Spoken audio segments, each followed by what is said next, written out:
Good morning guys, welcome back to my YouTube channel. तो इस get ready with me के साथ मैं आपको एक स्टोरी सुनाती हूँ। सोचो, एक क्वीन जिसका नाम ही पावर एंड ब्यूटी का सिंबल बन गया, क्लियोपैट्रा, इजिप्ट की लास्ट फेरो का मतलब होता था रूलर या किंग, जो सिर्फ ब्यूटीफुल ही नहीं, इंटेलिजेंट, एम्बिशियस और मास्टरमाइंड भी थी। 14 ईयर्स की थी क्लियोपैट्रा जब उनके फादर ने उन्हें इजिप्ट का फेरो बना दिया। क्लियोपैट्रा के फादर के मरने के बाद उनके भाई ने उन्हें इजिप्ट से भगा दिया।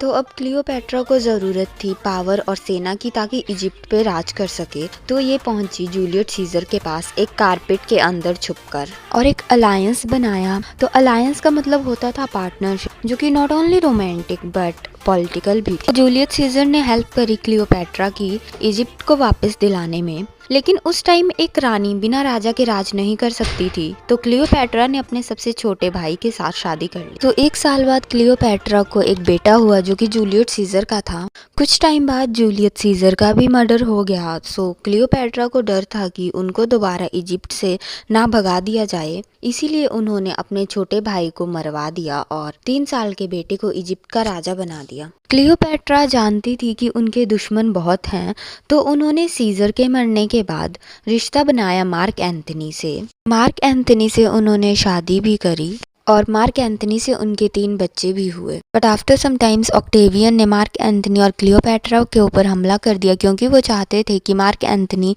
ऑक्टेवियंस की बहन से शादी करें। इस वजह से वॉर स्टार्ट हुई और वॉर में ये अफवाह फैला दी गई कि क्लियोपैट्रा को मार दिया गया है।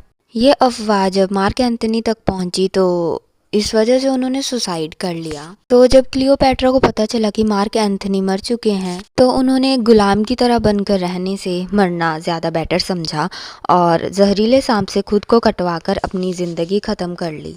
तो यही स्टोरी थी क्लियोपैट्रा की। क्लियोपैट्रा की आज भी बहुत सारे राज हैं, बट ये बात साफ है कि उन्होंने अपनी लाइफ अपने अकॉर्डिंग जी और किसी के सामने नहीं झुकी। तो that's it, bye bye, stay tune for next video, bye.